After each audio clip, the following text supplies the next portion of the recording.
सिर्फ एक बात है कि अभी जो सर्वोच्च न्यायालय का 1 अगस्त 2024 को जजमेंट आया, जिसमें उन्होंने अनुसूचित जाति जनजाति में उपवर्गीकरण करने का आदेश दिया और साथ में सरकारों को सलाह दे डाली कि वो क्रीमी लेयर भी लागू करें।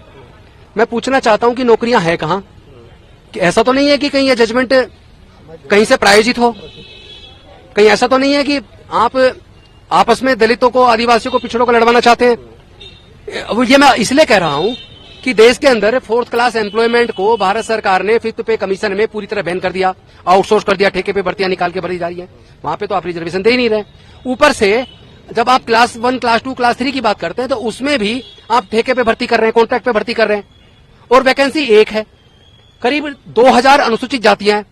मैं पूछना चाहता हूं कि अगर आप उपवर्गीकरण कर भी देंगे, अगर आप ये कहते हैं कि भाई बहुत सारी जाति छूट गई जिनको मौका नहीं मिला, आप 2000 जातियों को कैसे देंगे? अगर समझ करो ग्रुप ए की वैकेंसी निकली, वैकेंसी है 4 और वैसे टोटल वैकेंसी समझ करो 20 है, 4 अनुसूचित जाति की है, तो 4 अनुसूचित जाति की वैकेंसी पे 10,000 लोग अवेलेबल हैं और उसमें अनुसूचित जाति की लगभग सब जातियों के हैं। अब जो एग्जाम में बैठेगा वहां तो कोई जाति देखी नहीं जा रही है अनुसूचित जाति की, लेकिन उस एग्जाम में बैठने के लिए जो क्वालिफिकेशन चाहिए, उस क्वालिफिकेशन को अर्जित करने के लिए लाखों रुपया चाहिए।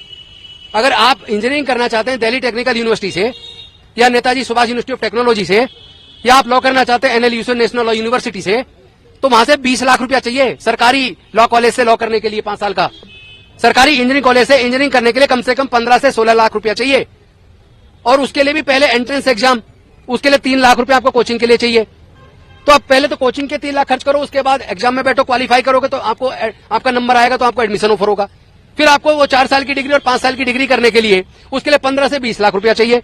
क्या सरकारों ने इन वर्गों को जो उपेक्षित रह गए, अनुसूचित जाति जनजाति में जो पिछड़ गए, उनको मुख्य धारा में या उस क्वालिफिकेशन को अर्जित करने के लिए क्या उनके फीस का इंतजाम कर दिया आपने? आप उनकी फीस का इंतजाम तो कर नहीं रहे। ठेकेदारी प्रथा आप खत्म कर नहीं रहे। आपने इंश्योरेंस सेक्टर बेच दिया, आपने बैंकिंग सेक्टर बेच दिया, आपने रेलवे बेच दिया, एयर इंडिया बेच दिया, एयरपोर्ट बेच दिए, बंदरगाह बेच दिए, ITDC के होटल बेच दिए, बाल्को बेच दिया, नाल्को बेच दिया, गैस कंपनियां बेच दी, पेट्रोलियम कंपनी बेच दी। जो बिक गया वहां रिजर्वेशन है नहीं।